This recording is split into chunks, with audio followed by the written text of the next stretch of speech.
Hola amigos del Excel, hoy os quiero mostrar cómo calcular tu precio de venta.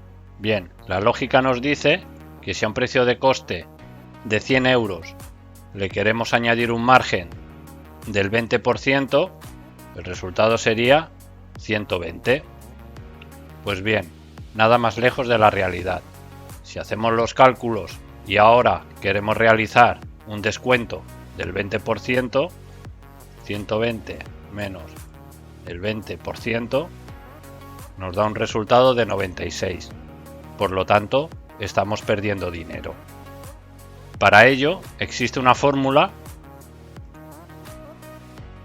en la que si al precio de coste lo dividimos entre 1 menos el margen, en porcentaje siempre, nuestro precio de venta tendría que ser 125. Y ahora, si realizamos el cálculo, si a 125 le quitamos el 20%, nos va a quedar los 100 euros, que es lo que nos había costado, y ya no perdemos dinero. Bueno, espero se hayan resuelto tus dudas. Si te ha gustado, dale a like, comparte y suscríbete para más vídeos como este.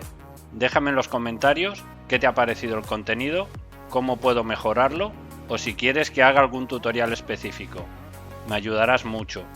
También puedes seguirme en las redes sociales. Hasta pronto.